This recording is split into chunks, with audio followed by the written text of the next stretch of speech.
Well, for those of you who are new, since COVID started and we became aware of new possibilities for active travel, the Ideas with Beers chat has gone online.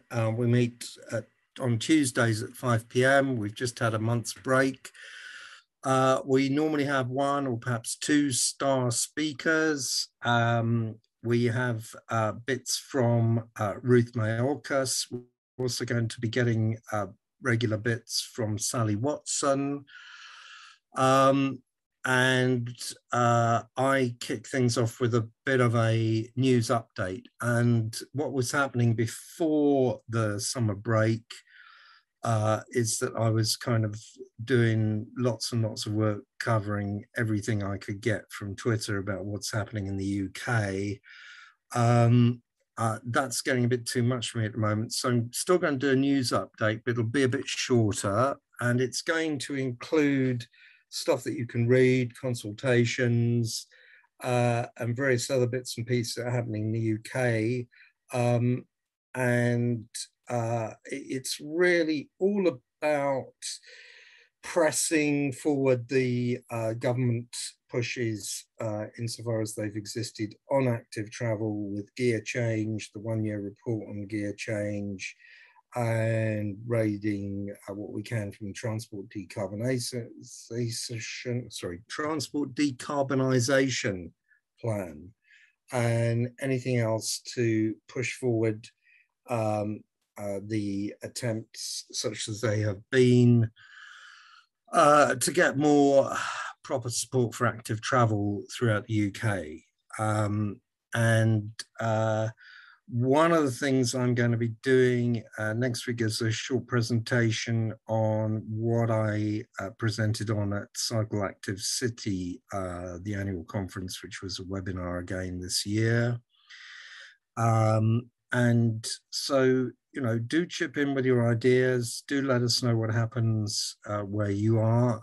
You can email me there or go to the sites with our site to let me know what's happening.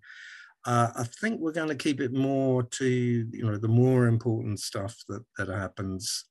We can't keep tabs on the details of every single thing that is happening or not happening, unfortunately, throughout the UK. So it's going to be a bit slimmed down, but I hope it'll be, quality will still be there. Okay, so while we've been away, some of the stuff I've picked up. Yeah, read that article by George Monbiot. And it's, I mean, a lot of you probably read his stuff, but this is particularly relevant because he's pointing out that even if you get some good stuff, there's no point if you carry on with the bad stuff.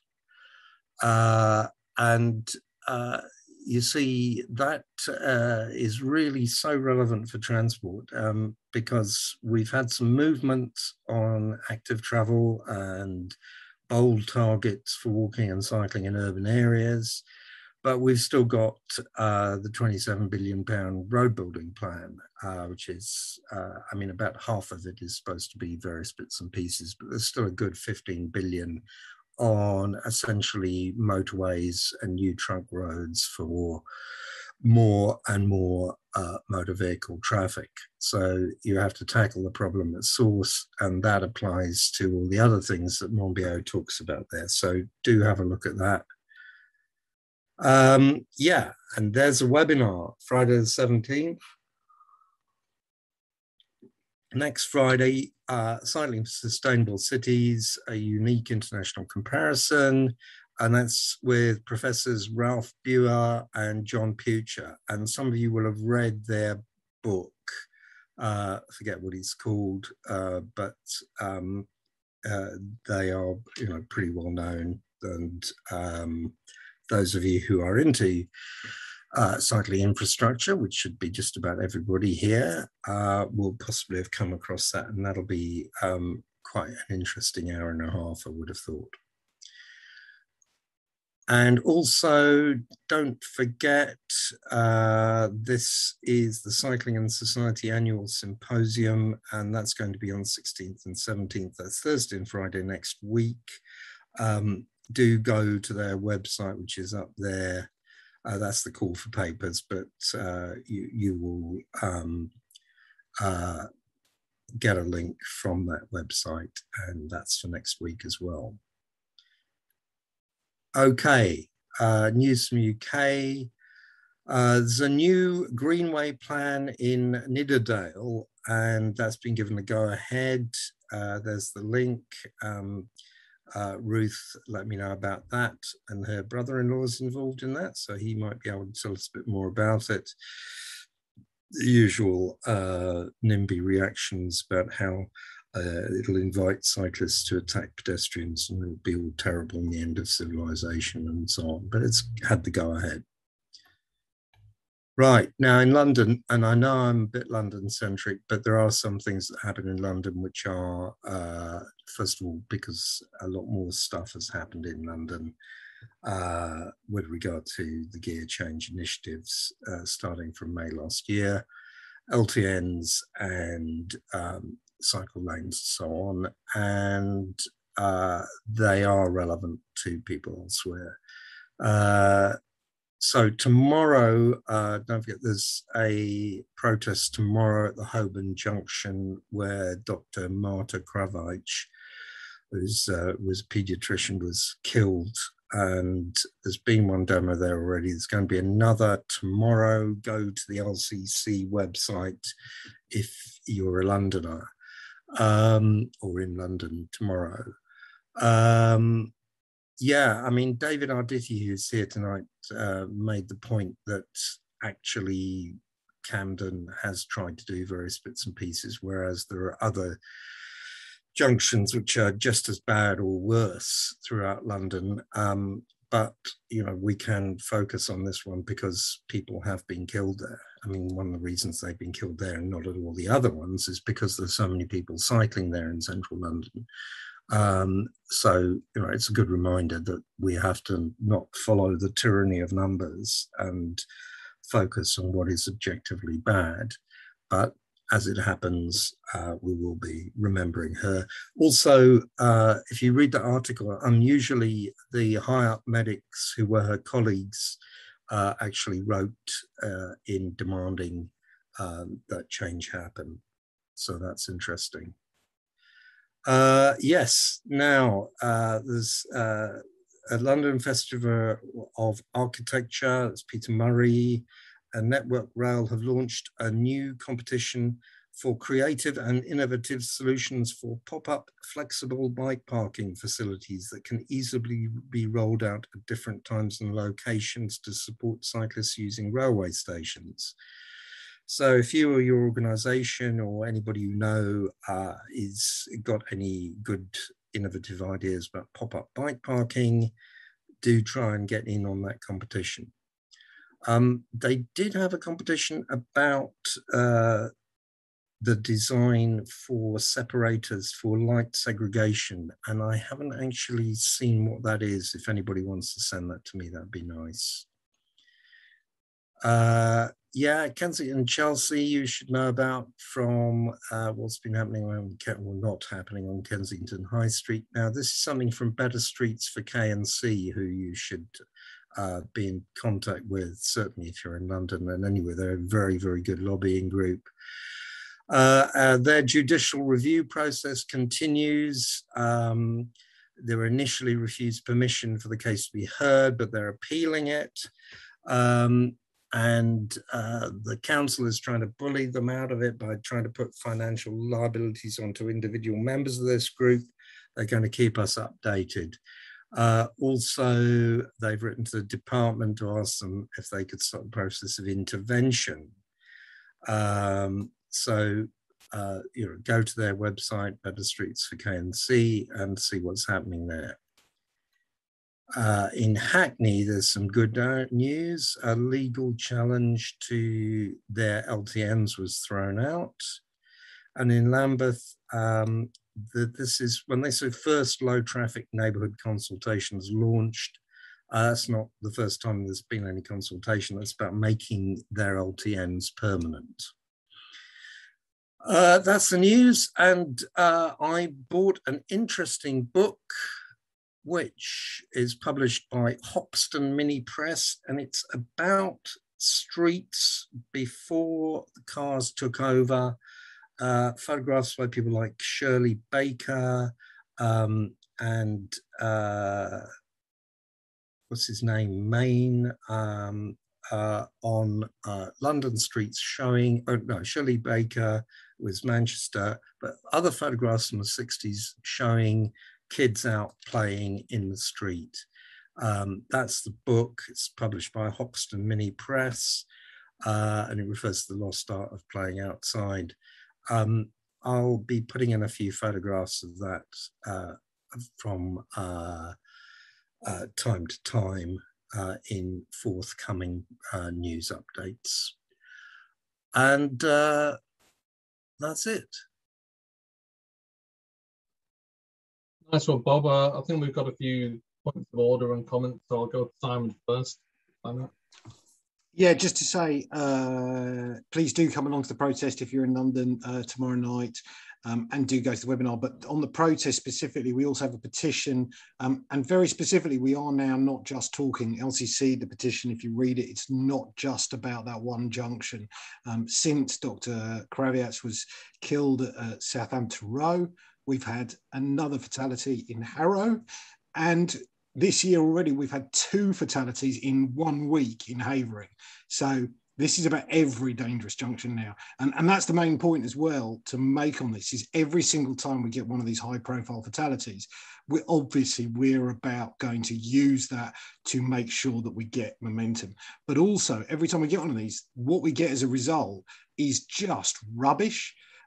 So, you know, if you look at the Lavender Hill junction where Lucia Chichler was killed, where there was a coroner's report, prevention of further death notice issued, then all they've done is done one arm of a horror junction and all the other turns are terrible.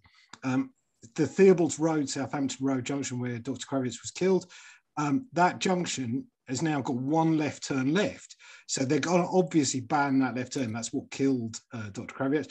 But the problem is the right turns on those junctions are horrors as well. There's buses, there's taxis, there's everywhere all over it. So I just want to highlight the fact that David Arditi, who has kind of talked about this, you know, there is the LCC is very aware, and we are certainly saying this isn't about one junction, this isn't about one high profile collision, this is about them all, and all the junctions.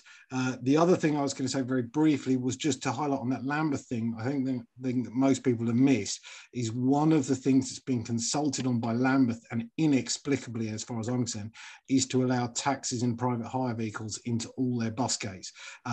We are pushing back very hard, the local group and you know, Love Railton and various other people involved in the LTM campaigns in Lambeth are pushing very hard to avoid allowing taxis and PHVs into bus gates, because the argument is being made that disabled people need access in taxis and PHVs.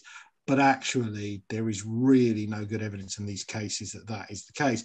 Instead, what we risk fairly obviously, and why the city have opposed exactly that kind of move, is we start creating taxi rat runs and private hire rat runs and Uber rat runs.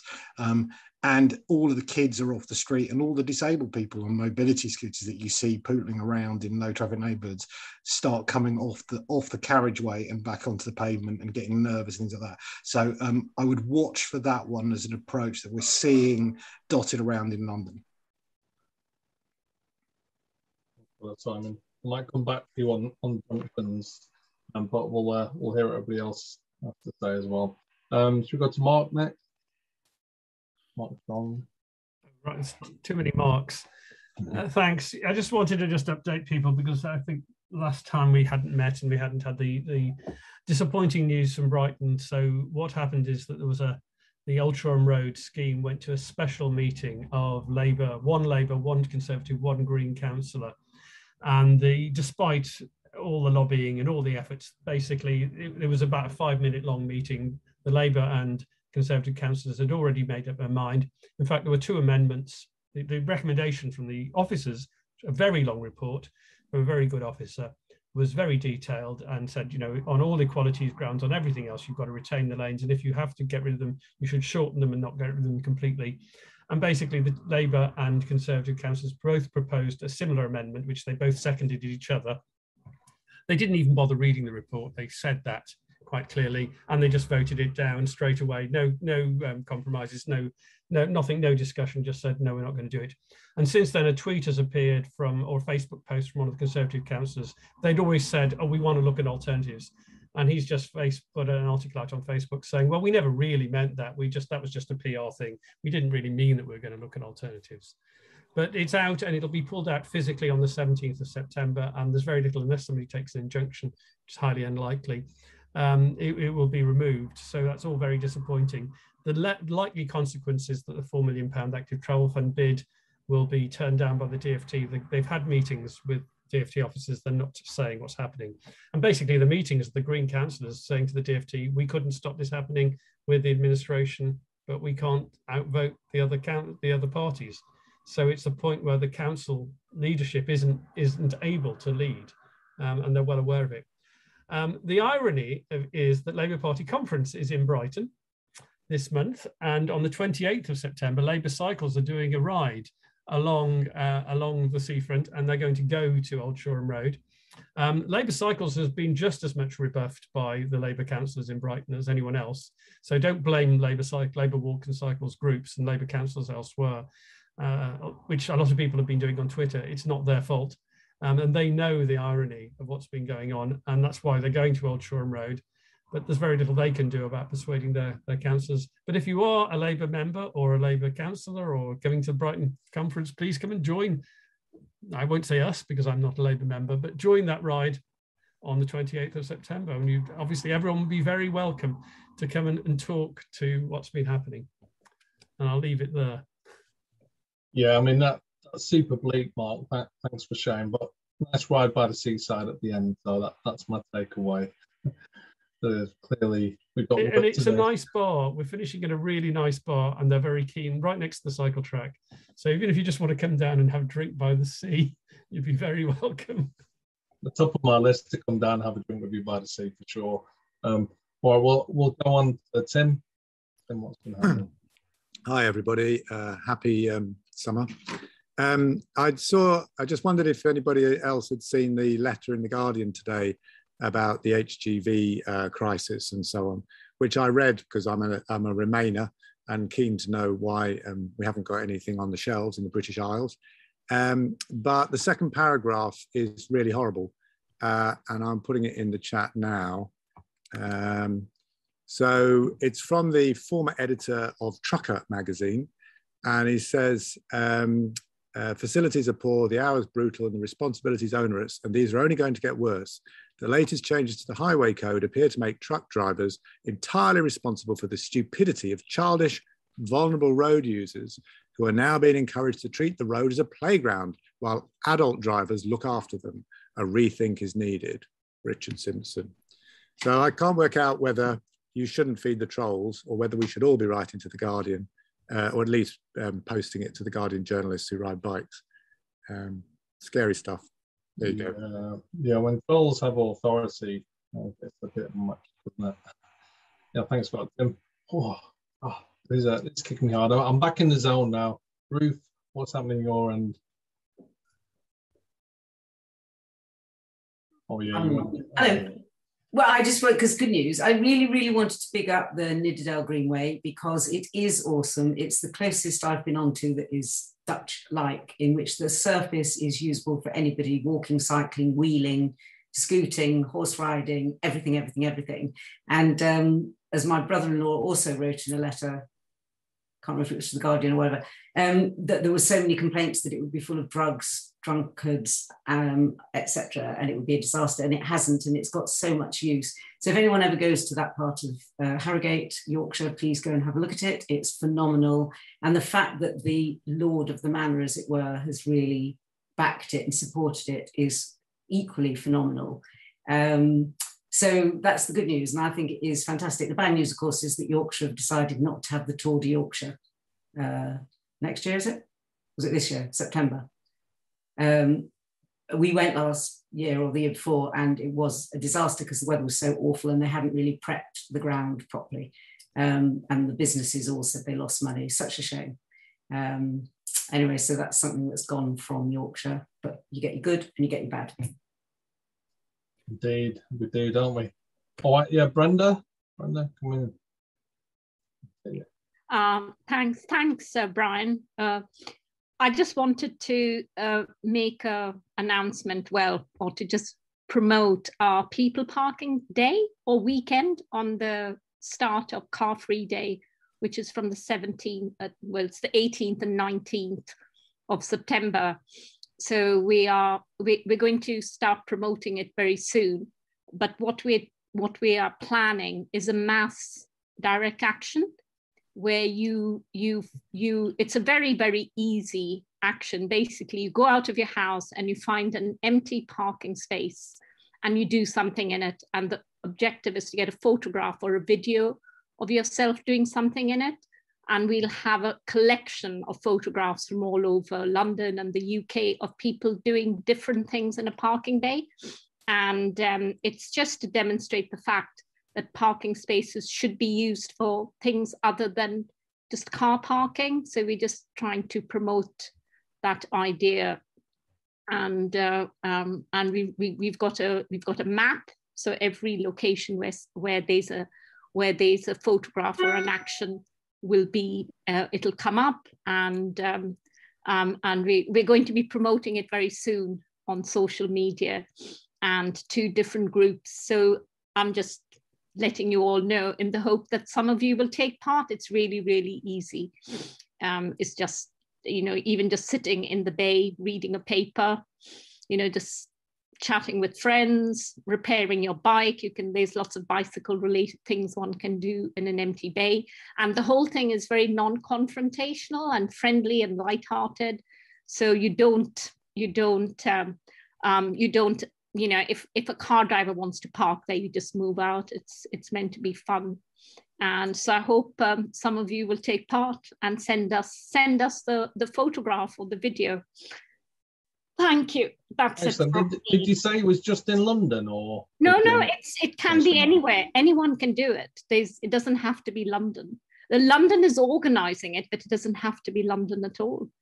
Right, there we go. Because we have a map, and the map can go far beyond London. So we'll have a gallery of different activities in a parking bay. So it's really easy because you can stay there for 5 minutes. You can stay there just for a minute, or you can have, meet friends there and put your table and chairs out and, have a cup of tea, or, stay there for an hour, so, and we're telling people that if you can get a visitor permit to get it, and just put in your activity, where you have to put your registration number. When they say, what is the registration number? Just write tea party, repairing my bike, or whatever you're doing, standing on my head, ironing my clothes, whatever activity you want to do in the bay, sleeping on a hammock, whatever it is, so that the visitor parking permit says the things that you're doing, and then that'll be part of the whole, that'll be part of the event, just collecting what people are saying in their visitor permit about what they're going to be doing in the bay. Yeah. Well, yeah, and just be careful in the live carriageway. That's the highway engineering me. Sorry? Oh yes, we careful have. If you're messing around in a live carriageway. Yes, we are warning people to take care, do a risk assessment, and also just not to put yourself in any danger, or particularly don't put yourself in any confrontational situation. So move out immediately. It's not meant to be a confrontational action, and of course it's not meant to be dangerous. So you wouldn't do it on the corner of a busy highway. You can do it on. Yeah, and if you're outside London, you can do ironic ones by doing something on a footway where cars usually park there. So. Yes, that'll be it. Yeah, exactly. Yes. Sorry, I'm back to my old sarcastic best. That sounds brilliant now, Brenda. But yeah. Okay. Thank you. Sally, I was going to ask you to come in and talk to us anyway and see what you've been up to. So I'm really glad you've got the hand up. So feel free to speak for a while because I've missed your sections. Yeah, all right. Well, I was just going to firstly just give you a quick update on Newcastle. So things have slowed down kind of almost to a complete halt here. After a lot of activity last year, the council's kept in, I think, all of the their kind of main active travel schemes. There's been the odd bit of extended pavement that's been removed. Some of them are still there. The cycling stuff, I think, is all still there. They're going to make quite a lot of that permanent. Our feeling is possibly it's partly resources now that, you know, that temporary stuff goes in really quickly, but we get the impression that they aren't keeping up with the amount of stuff that they have to deliver. They have also announced that there's going to be a consultation on Blackett Street, which is one of the main city centre streets, which is only bus and taxis now. They're going to talking about removing buses and taxis from that, and it's going to be pedestrian and cycle only. There's not a lot of detail on that, but we have been told that there is no plan to remove cycling from that. And so I think that formal consultations should start this month or next month. And in the meantime, over the summer, they've been closing it again at weekends. And I think we're waiting for school streets still. We're still being promised school streets. We think that maybe now this is partly that they've been told that they can use the cameras to monitor that, and therefore they're waiting for that. We just don't really know. There's no more news come out of that. We're still waiting on 3 low traffic neighbourhoods that we know monitoring is happening, but they haven't gone in yet. And I was just going to share in talking about holidays. Can I share my screen? Yes, I can. I thought I would just share this with you all. We had lots of lovely holidays, lots of walking and cycling, and we've been on lots of bits of the National Cycle Network, and friends who'd recommend places as being wonderful for cycling. I think because we're so used to going to the Netherlands and cycling, we kind of were a bit taken aback at the surfacing, the number of gates you had to open. But I would recommend Bute. The Isle of Bute is very easy to get to from Glasgow. It's lovely for cycling. It's not very big, but lovely quiet roads. But this was the thing that so actually no problems. This is a good cycle network, even though it's all on road. However, it definitely didn't take 49 minutes to get to the ferry. And it's a good job we didn't rely on this, because we would have missed our ferry. It took us, I think, an hour and 5 or 10 minutes. So just a suggestion to people who are doing this kind of signage, it would have been much more useful to know how far it was, because this told us nothing. I'll stop sharing.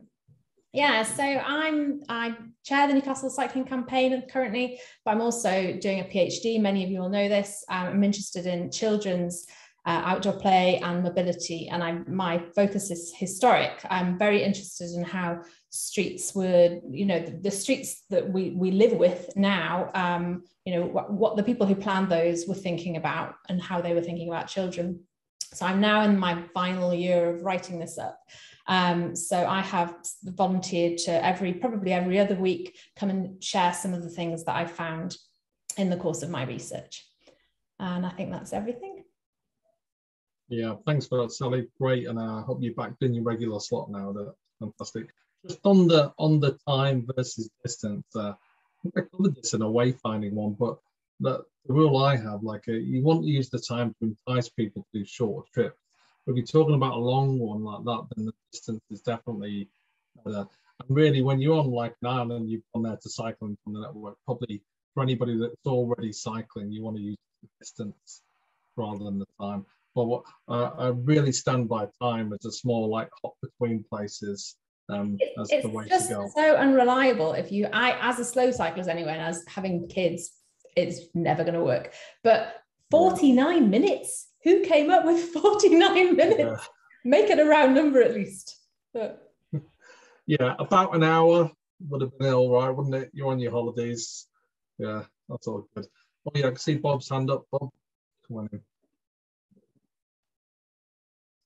Or you're muted, Bob. I'm mute. Yeah, just some points from general discussion before.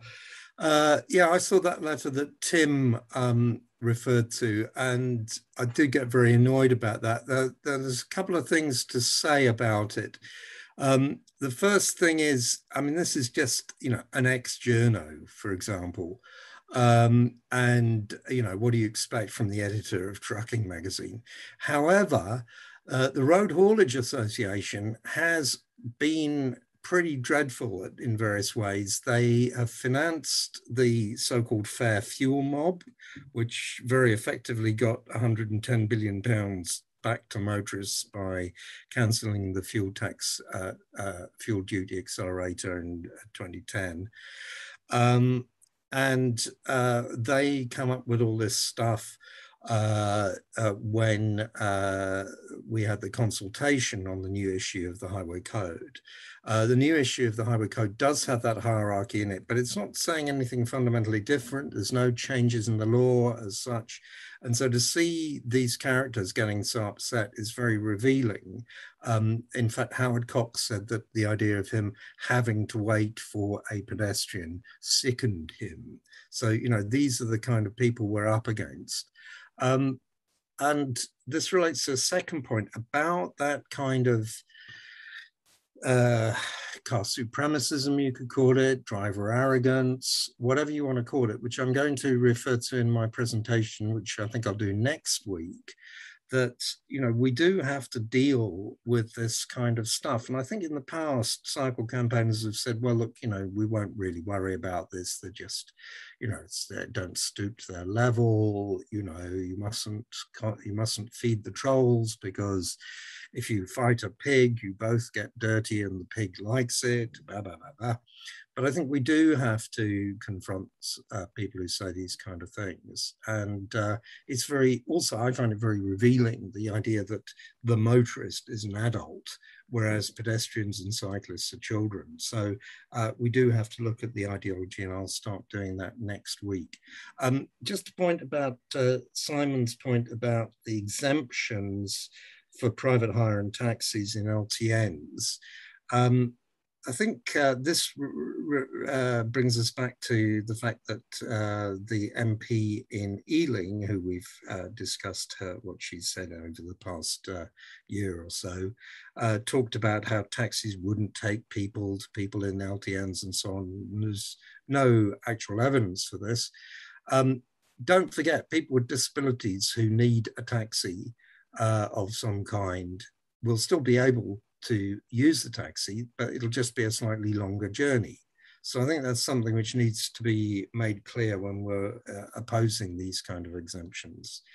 That's it, really. All right, it quite works, this format, and as we start easing the pressure on Bob a bit, it's nice if we go around and do our little updates.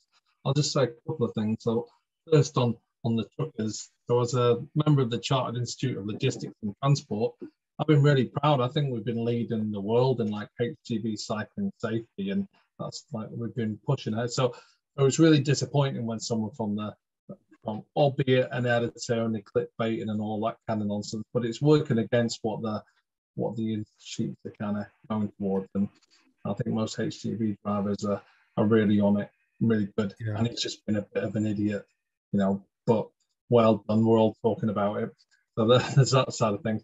Just one of the interesting things I wanted to mention, I did an interview with Landor last week with Peter Cox. So I'll try and get on Professor Peter Cox, and he's just a book plug because Bob did one. The Politics of Cycling Infrastructure with Professor Peter Cox et al. Absolutely magic book if you want to get hold of it. I'll try and get him to come on, but there's a big interview coming out, I think this week, maybe it's next week, in Local Transport Today. So watch out for that one. He said some blinding things, and he's an absolute genius if you've ever met the guy. So there's my thing to watch out for the week. Maybe we'll report on that. But at this stage, I can't see any more hands up. So when I go to our speaker, who's been on before, and Brenda's hands up. I think that's a historical hand.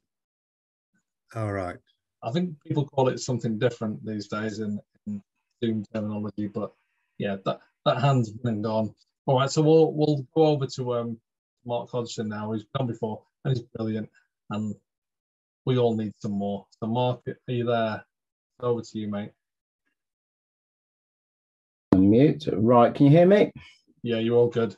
Okay, and hopefully you should be able to see the screen. Right, can you see the PowerPoint? Not quite yet.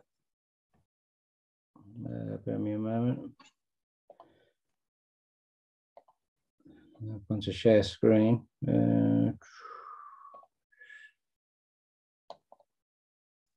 Okay, there we go. Fantastic. Right. Okay, for those who have not seen me before, welcome. I'm Mark Hudson from the West Midlands Police. The presentation you're going to see today is not something that's akin to what I've done presented before on Ideas with Beers, in that this is basically a upskilling operation for neighbourhood local policing neighbourhood teams.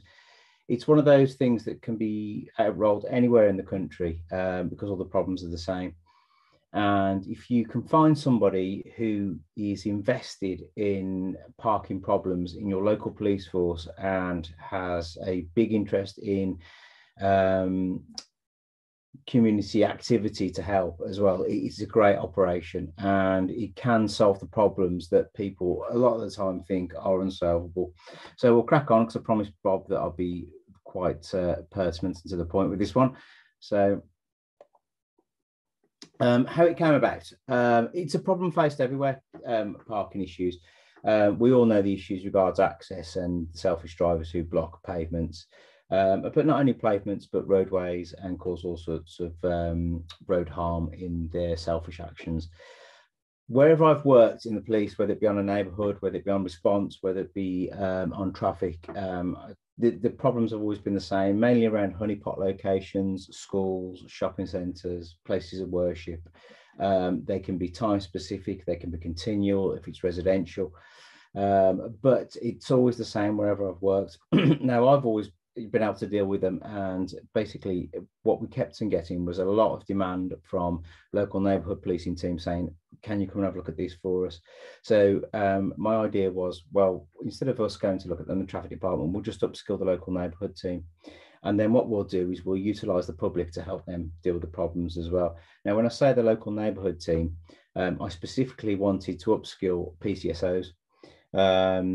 PCs, especially at the moment in police forces, have a great amount of demand put on them. I've never known such demand ever in my 23 years of policing as we have at the moment. PCSOs, though, don't have the same sorts of demands, and so I went to our senior management in West Midlands Police. The Assistant Chief Constable chairs a meeting of the Chief Superintendents who look after all the local neighbourhood policing teams. And I said, I don't see any reason why PCSOs can't deal with all the same traffic offences that I can as a traffic officer, but they can do it in a non-confrontational way, whereby they just record the evidence of the offence, send it onto the central ticket office, and they will deal with it. And they agreed. And when I told them the added value aspects of it that would come with it, they were delighted, and it paid out in the long term, as you'll see as we go through. The actual problems that they were going to deal with are basically the basic, what we call parking offences. Ignore the codes there, they're just the codes that we use in the West Midlands Police and nationally for the offences. But you're looking at obstruction, willful, unnecessary, leaving motor vehicle in dangerous position, and the various zebra, pelican, puffing, crossing offences as well.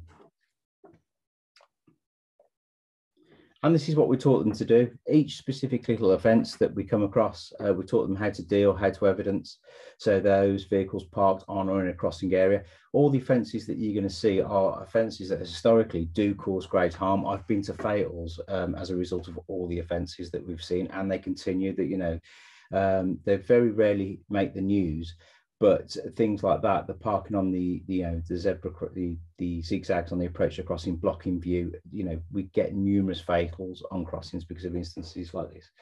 But it was really easy to do, like I said, and do it in a non-confrontational way. So rather than engaging with the driver, they were simply evidencing, taking a photo, then going away and doing the ticket afterwards. In each offence, we just give them a list of things to witness and to evidence, so that leaving a vehicle in dangerous position, the classic one causing pedestrians to walk into the road, a really easy offence to deal with as a police officer or a PCSO. And like I said, just give them the little tips that they needed, that they have to have witnessed the danger caused. But we all know if you stand there in a position like that, the left photo you can see there on that slide is the Washwood Heath Road in Birmingham, notorious problem area. If you stand there for 10 minutes, you're going to be able to witness and even evidence by way of a video or by way of a photo of pedestrians being made to walk into the road and being endangered as a result. The great thing that comes with all these offences is if the danger is absolute and you are in genuine fear of people's safety, you can get that vehicle removed as a PCSO or a police officer. Quite easy to do. So there's a bit of extra added value there as well. But we'll go on to what the outcomes of these offences were later. Right. The classic one, leave a vehicle in a dangerous position parked at or on a junction. As you can see, Birmingham's fantastic for these sorts of offences, like most inner city areas. People will literally leave a car anywhere, and you can really pick out the most endangering offences, if you like, to make your point. And like everything that I tend to do, it's about getting a targeted group of offences, put them out there in the media in order to change wholesale behaviour. And it does work. After testing this out for a couple of months, I actually went out with the Birmingham Mail after 3 months of doing it in East Birmingham. And when we went out, I was struggling when I went out with the Birmingham Mail to find offences, because I've been doing it for 3 months there. And a lot of the drivers had learned that if they did leave a car in positions like we can see there, they would get a ticket. Again, it can be used in numerous different scenarios. So as it says, you can use it on blind bends, hill crests, near level crossings. It was a great thing to have in the toolbox for neighbourhood officers, how to deal with these offences. The big bugbear that everybody always comes across is school parking offences. And the one great thing about school parking offences is that you can really play on people's fears for their children at the school. And once you point out the danger and utilise the kids at the school to point out the danger through an educational campaign first, you can really change behaviours. And you can use peer pressure as well, because you've got all those parents outside of school who, eventually, once they're made aware of the danger that's caused by people parking inappropriately, will actually, have a go at the drivers before you can get them. And nobody likes to be seen as part of a problem group, especially when they can be picked out. So the things around schools and anybody who has school streets or anything like that, again, it can be very, very useful. The other thing about upskilling officers, I mean, today I've had 3 phone calls today. Today's my first day off. I've just come off nights, but I've had 3 phone calls regards Park Safe today, and they're all about officers who don't quite know what they can and can't do, especially when it comes to things like drop curbs, and continuing having to point out everything's drop curbs are for drivers. They're not. Once that drop curb's there, it's there for for pedestrians, those with impairments, they can't be as mobile as other people. Mobility scooters, it could be the OAP with a shopping bag, or somebody just pushing a buggy with a child in. People need those drop curbs. So if one's blocked and can't be used, I'll keep having to reiterate all the time to officers that should know, but they never do, that those drop curbs are there for anybody, and if a driver does park across them, that they commit the offence of obstruction. The interesting thing about the school parking offences is that we came up with a 5-step way of dealing them, which we'll come into later when I just go on to somebody that everybody needs to know. And then what we did as well is that we upskilled the local neighbourhood teams how to fill out what we call the traffic report for the offences and send it off. This is all digital now. We do it on our devices. That's a paper one you can see there. It works in the same way. But at no point are they dealing with the driver, standing there and arguing the toss for 10 minutes. So if somebody was dealing with offences outside of school, you've got a very small window of opportunity to deal with offences at school, kicking in, kicking out time. You're looking at a maximum of 20 minutes each side. If you get engaged with the driver, that'll be your 20 minutes gone, because they'll keep you there arguing the toss for the 20 minutes. So literally they were taught just to take the snap, tell them they're going to get a ticket in the post and move on. And in that way, they could do 10, 15 tickets, a kicking in, kicking out time at the school, and have a real impact. And this is the kind of thing that we were getting when we were upskilling. This is my favourite picture. Bless her, I don't know that lady's name, but she appears in a lot of my presentations. The officer, and it was a police officer that took this, not a PTSO, because what happened is I upskilled the PTSOs. They went back to their local neighbourhood teams, told all the officers, and the officers said, well, we've never had that training. We want that training as well. So over the course of 18 months, I went round every local neighbourhood team in the West Midlands Police, to all the police stations, some police stations that I never knew existed, and basically trained every single neighbourhood officer and PCSO in Operation Park Safe, how to deal with these offences. This particular police officer took the explanation of capturing the evidence a bit too literally, and he asked the lady to wait there in the road once he'd seen a walker in the road while he got the snap. And as of course, you can see the bus coming from behind. I did have to explain to him afterwards that you could have just literally just put it in your statement on the back saying you've seen a walk in the road and be endangered. But that is a classic example of the selfishness we have to put up with. You know, when these cases go to court and you show a magistrate that picture, they really do come down on the driver.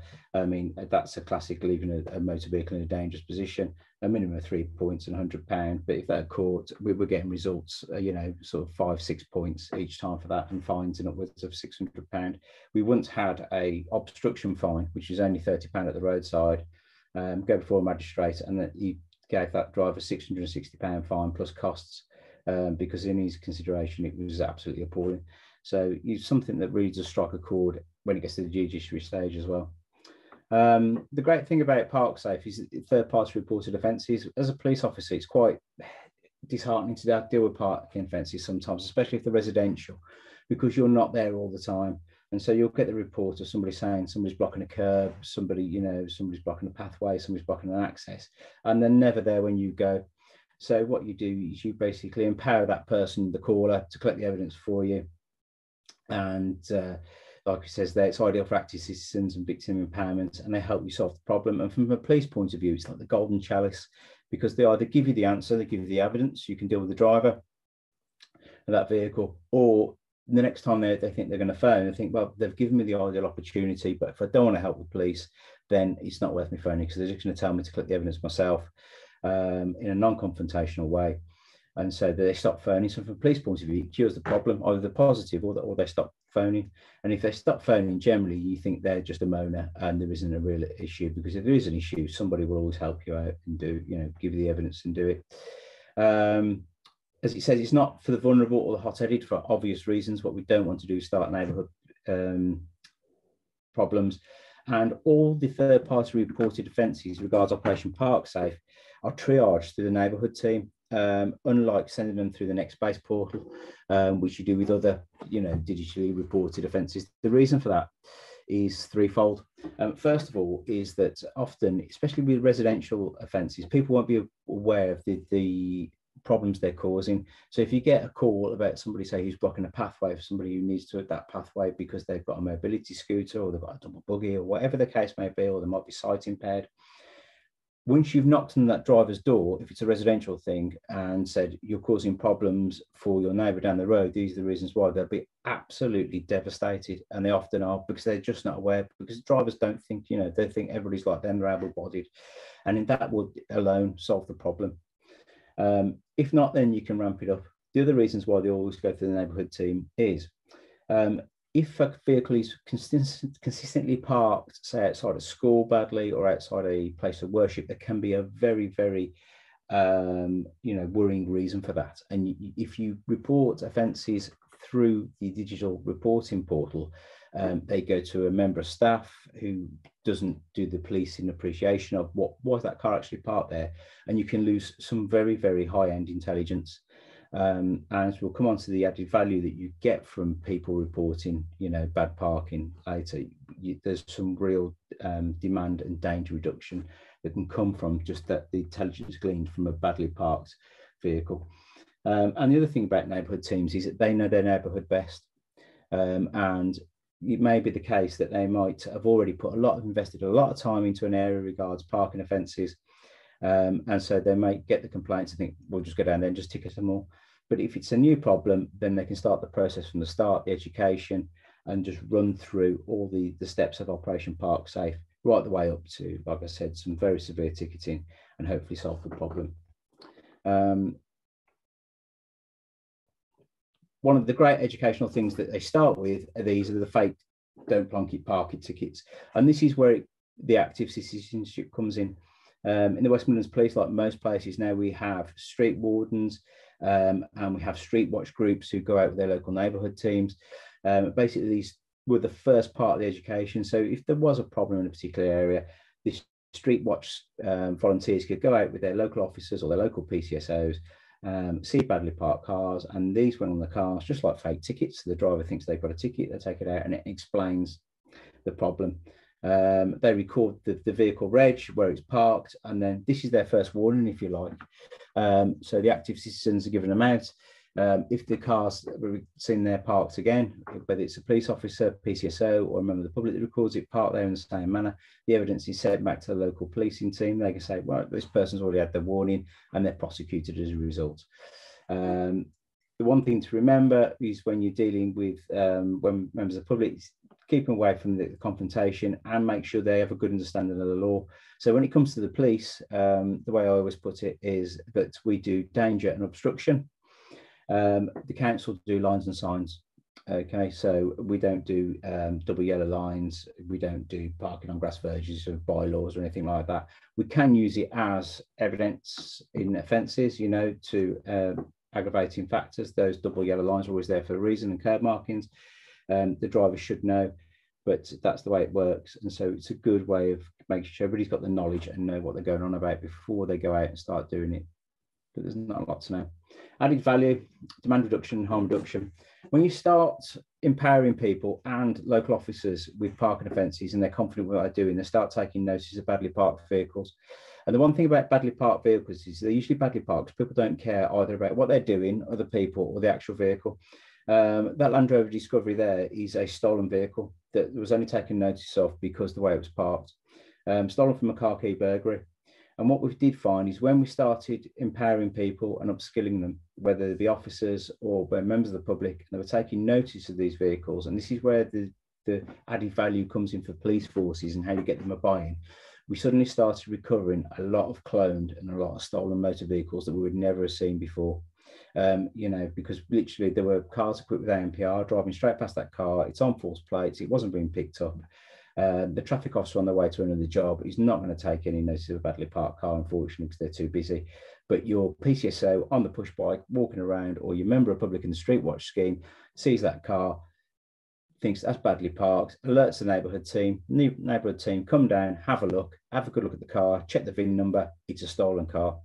Now, when it comes to harm reduction, every stolen car that's recovered in those circumstances is a car that somebody like me doesn't have to chase and pursue, which takes away a huge amount of danger to the public. And if it's not being driven by an offender around committing other crime, once we've got it there. And what happens with stolen cars is quite often they're stolen, they're put on false plates, they're parked somewhere out the way or badly, and they leave it for 3 days, see if he's got a tracker on, or see if anybody could take any notice of it, or try and find a way to actually get rid of it for some profit. And in that time, usually somebody from the neighbourhood team or an active citizen can spot it and we can get it back.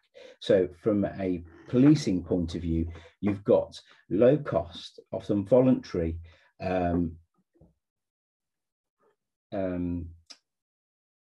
people doing the work for them instead of high assets, you know, high value asset people like myself, traffic officers who cost a lot to train, reducing demand greatly and getting a lot of property back. This is the real buying for forces and why it works really well. All right, let's go back one, I'll skip one so far.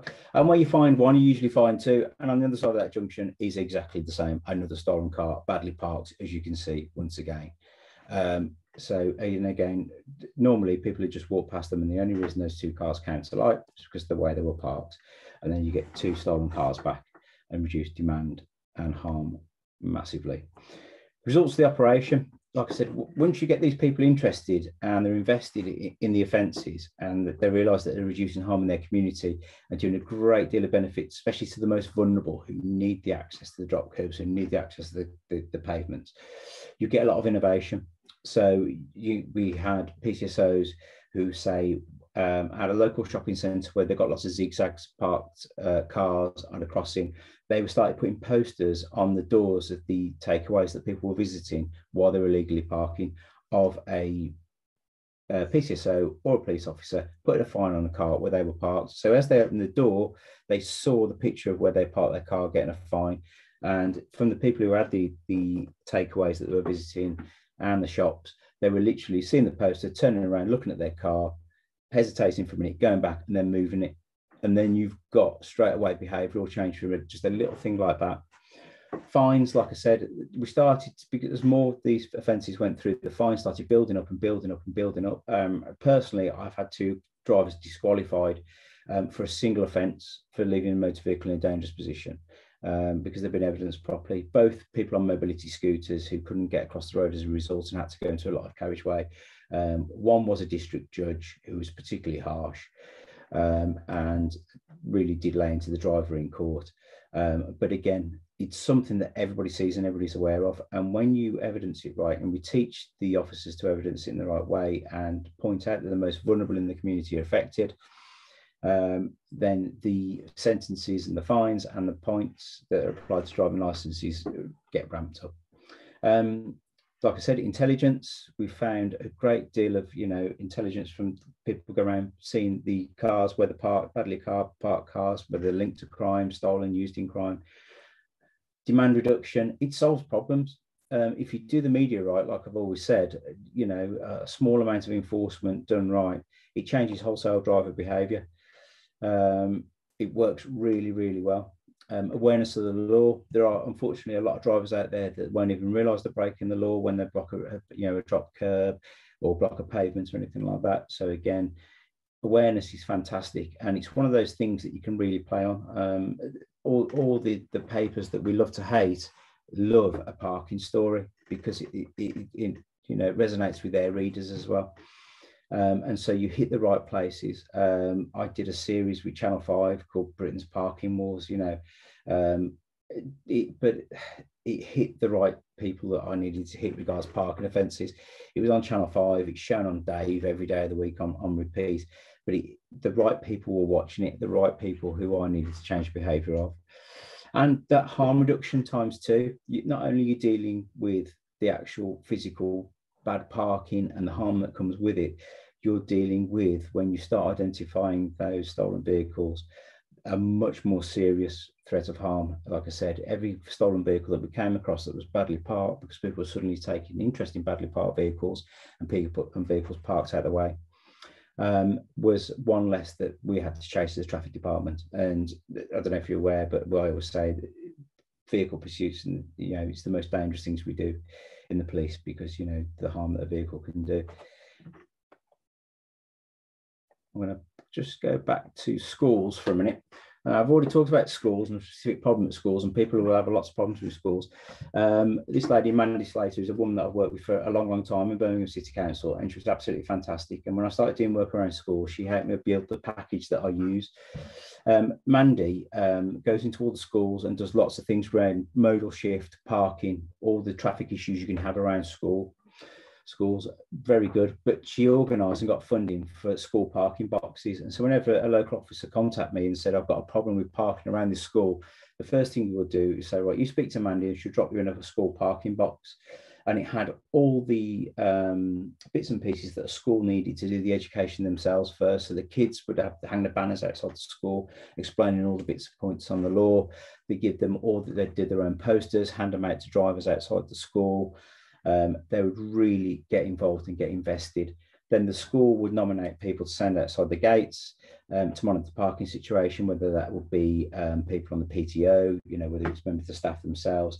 And then later on, they would, once we'd gone through the education, the initial, ticketing phase, they would then, so the police officers didn't have to attend every day and reduce demand, they're the ones that would take the evidence and send them to the local neighbourhood team. Now, local neighbourhood teams, they will worry about back office demand. Are we going to be overwhelmed with tickets? Most people on neighbourhood teams usually have somebody on restricted duties that can't go out the office, whether they've got an injury, could be somebody who's currently pregnant, waiting to go on to maternity leave. So they just sat there on the computer in the office and triaged all the stuff that came into them. Really easy to deal with. And so there was no worries regards back office issues. And once they realised the added value that they got from ParkSafe, they would willingly invest extra time into it. So in Birmingham city centre and some of the Birmingham neighbourhoods like Spark Brook, Spark Hill, where we have Elm Rock, we have particular problems. We now have PCSOs that will routinely give out over 100 tickets in a weekend when they're on duty, or a 2-day period in the week. That's the sort of volume, you know, they do, and it's how they're prioritised now, because all the locals will say parking's a problem, we want you to prioritise it. So the PCSOs go out and do it, leaving the PCs to concentrate on the things that, you know, that only PCs can deal with. But you can only do that if you upskill the PCSOs first. And that is ParkSafe. You can use it anywhere. Like I said, it's great for using active citizens, third-party reporting. There are some ParkSafe offences you can put through a digital reporter, like the zigzags at crossings. But again, like I said, if you use local neighbourhood team, it often works better. And some of the street watch groups, they've really taken to heart, and they're solving problems in their neighbourhoods. That's it. Any questions? Brilliant. Thanks for that, Mark. Yeah. Other Mark, Strong's got a question for you, I think. Thanks. So I was just at the workshop this afternoon about part 6 of implementing part 6 of the Traffic Management Act 2004. I don't know if anyone else was at it from here, but there were 500 people on this. And obviously there's a bit of an overlap because it's about using camera enforcement. One of the questions that was asked was that and I won't go through it all, but it's going to be a terrible palaver, that the process for local authorities to actually do this is not going to be just saying, we want to use cameras to do this. It's going to have multi-stages and it's going to be really complicated. That's for another date. But one of the questions that was asked is, in places where local authorities decriminalise some of the moving traffic offences, will the police still be able to do things like this? And the answer came back, yes, there'll be a dual track approach. So I was wondering what your views were on that. So the council will be able to give tickets out, but the police will still have a role there. So do you think that'll make things easier or worse because no one will quite know who's actually going to do it? The issue you might have there is people passing the buck, and it happens all the time, unfortunately. The thing that I always say with anything to do with drivers and traffic is, in my opinion, it's the second most confrontational thing you'll do in the police force, aside from domestic issues and domestic violence. When you go into somebody's house, you've never seen anybody rile up as soon as you criticise their driving or something they've done. It can be really confrontational. And I've been out in partnership work. Mandy Slater, who I put that slide up earlier, if anybody wants to contact her, contact her. She's absolutely fantastic. We quite often do joint operations whereby the civil enforcement will come out and do the lines and signs, and we go out and do the obstruction and danger at the same time and really hammer a problem area, if you like. And I've seen firsthand the kind of abuse that the traffic wardens get, and it's a job that I wouldn't want to do without protection. And I was talking to Mandy earlier about what you were talking about, the decriminalisation and local authorities. And I said, well, the way I would do it is, at the moment, the Birmingham City Council have mobile bus lane vans, basically, where they haven't got a camera and they've got a bus lane. They will park the van up and do camera enforcement that way.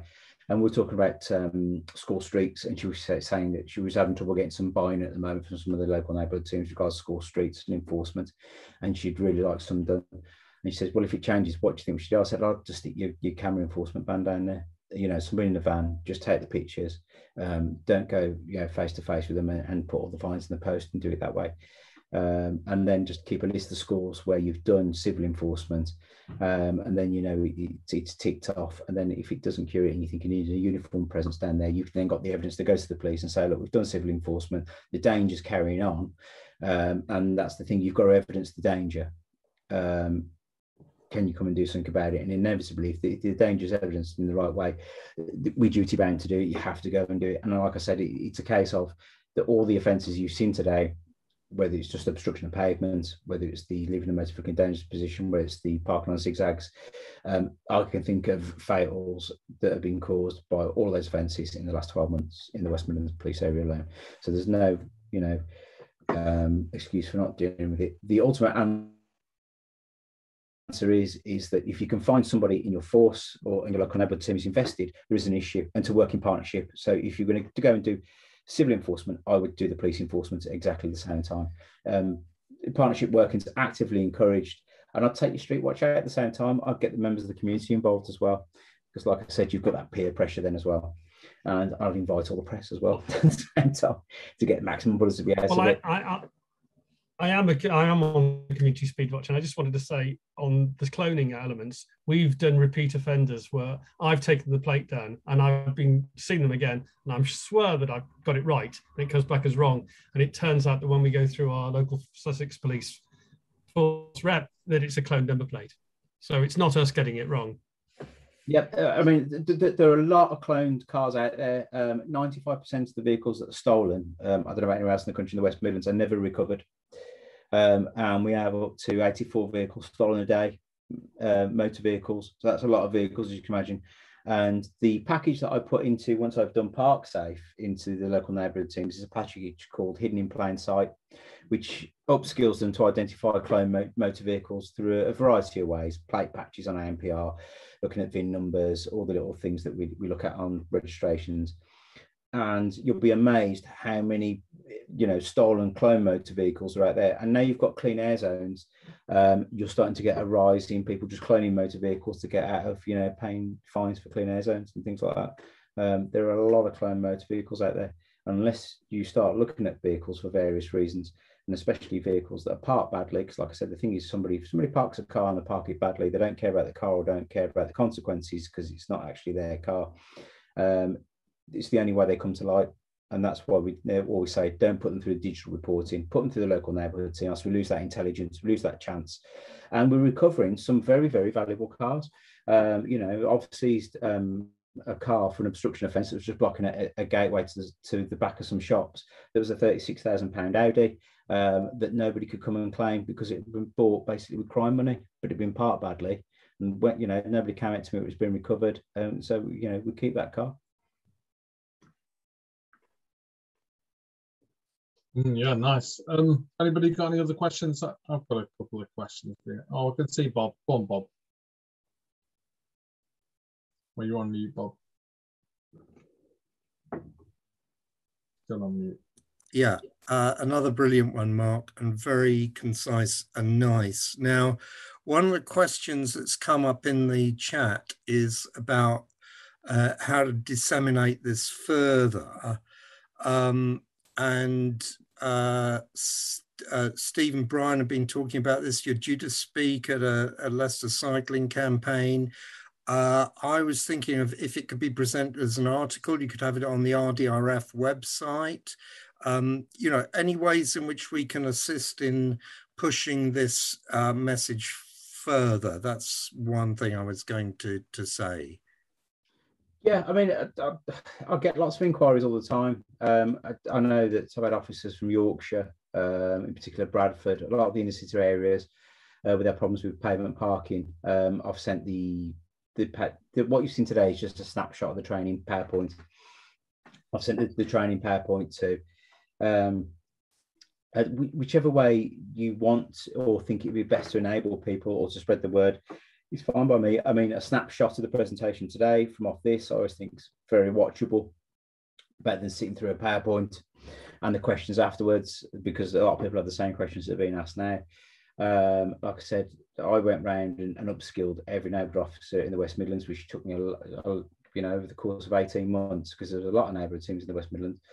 But it's something that can be quite easily replicated in other forces. Once the Chief Constable recognises that he can empower, especially PCSOs, they're a massively wasted resource, in my opinion.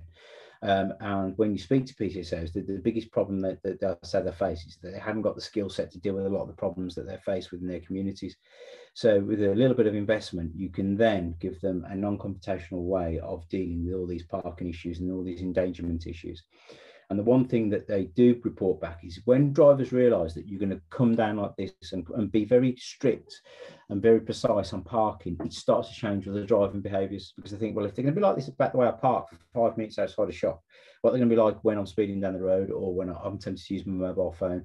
So they start to see a general change in the way that people drive around their specific neighbourhoods, or especially around them, because they suddenly think, oh, that's not a PCSO, we can't do anything. They can do something. So yeah, whichever way, Bob, particularly yourself, you've always done loads of work for us to spreading the message. If you want an article, or if you want the complete training package to disseminate to people when they ask, just say so. And then likewise, I think an edited version of these particular ideas with beers, showing what we talked about and the questions are asked today would be ideal. See, what I was thinking of in also was about how ordinary, the specific how ordinary citizens can get involved.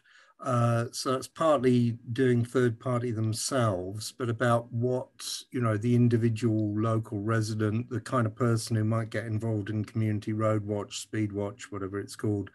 Do you see what I mean? Some sort of package for them. Yeah, generally, I mean, it'd be again, if people like your speed watch groups say, "Oh, I've seen this. Oh, we want to do some parking stuff," but then it'd be a case of that your speed watch groups always have a liaison officer in the police, whether it be a PTSO or an officer. They could go to them and say, well, if you speak to Mark Hudson of West Midlands Police, he'll send you a package. You can appraise yourself of what to do, and then they can start doing it. I mean, the cross section of people that you have who become interested in this sort of thing. In Edgbaston and Moseley, we had a group that consisted of, a lot of, two members of the actual group were judges, one of which wrote to the chief constable about it all. He was very impressed. And so you get all sorts of people who suddenly think, I'm going to do something about this problem because, it affects me personally. So if members of the public did see it, their first thing would be to do is find somebody who's invested in road danger in their local neighbourhood team and basically point them in either your direction, Bob, or my direction, and then we can basically then upskill themselves in the first place, and then their street watch or speed watch to go and have a go. Yeah. Yeah, no, I thought it was great as well. Once I started the project in Manchester on the B network, the Walking Cycle Network, a few years ago, it didn't take much walking around to see that this was a massive problem, that the vast majority of footways are blocked, in most cases almost entirely, or double parked up, or treble parks in some cases they can squeeze it in. So, I mean, I've been looking at various technical solutions. I really like how simple this one is, just concentrate on the danger. It ties in with like a Chris Wardens approach as well, of saying, well, all the active causes of obstruction. And although I'd push it on the maintenance side of things as well, and then bad maintenance will become a danger and a trip hazard. But like having it clear to start with, I think it's a really good way of going about it. So go on, Mark. Yeah, I mean, again, the one thing I did reiterate when I did upskill the neighbourhood teams is I said that this is a demand reduction tool. It's there to solve your and the community problems. Don't go looking for problems where there's not problems. I mean, the West Midlands, there's some very strange areas in the West Midlands where the pavements are that wide. You could literally park 3 cars side by side on them. Huge pavements. And so you could get a car wholly parked on a pavement and still drive a bus through the rest of the pavement that's still there. As a police force, we always look at reducing demand, and the demand is going to be endangerment from our point of view. And so, but what you tend to find is people, when they start doing this, they become really heavily invested in it. And I kept saying to a lot, especially like the PCSOs, you at some point you have to put the blinkers on and get back to your station. Otherwise, you're going to take more photos of a badly parked vehicle than you'll be able to deal with in a month, let alone in the couple of hours you got left on your shift when you get back to the station. And it's a case of, it's not quantity, it's quality, and then putting it out in the right place. It comes back to that old phrase, no reaction, no traction. You've got to get it there. You've got to get people, the drivers that are parking, you've got to, make them aware. But once they're aware that they could be caught at any time, 24/7, by a member of the public walking down the road, takes the picture of the badly parked car, gives it to the local neighbourhood team, it changes behaviours massively. Absolutely. And it works. The only problem that we've got at the moment, regards to the police, is finding somebody who's invested, because demand, like I said, literally we've got huge demand issues at the moment to the police. We've got a lot of things coming up that cause abstractions, like COP26 next month, or the forces having to send extra officers up there, so that's extra officers that won't be patrolling neighbourhoods, you know. And so when you say to somebody, can you do this, which is why if you can upskill a PCSO just to do this, you only need one PCSO in a neighbourhood team to do the necessary, you can solve the problem with very little effort from a police point of view. Yeah, that's a real winner, that. Yeah, we'll definitely get that message out there. There's a few ways that I'm going to bend over that approach this week. All right, we'll wind it up there, but yeah, brilliant as ever. Thanks a lot for that, Mark. Got us all going again. I'll just, unless anybody else has got a question, we'll jump over to Ruth for the last word. Missed you, Ruth. What's been happening? Well, I cycled to synagogue today, which we're not technically supposed to do, and went up Holland Park Avenue, which, as you know, was supposed to have a cycle route, and then it didn't get it. There are so many cars parked randomly on the left that it's more or less a one-lane road, and as any of you have used it, it goes uphill consistently all the way with lots of traffic lights, and it's really, really hard work. I quite enjoy it because I can take the lane, but you certainly wouldn't want to do it with children. And it just goes to show yet again how when we don't get a cycle lane because it would reduce car space, the amount of car parking on the left, which means buses can't pull in, etc., etc. It just isn't an argument. So that was my thing for today, really.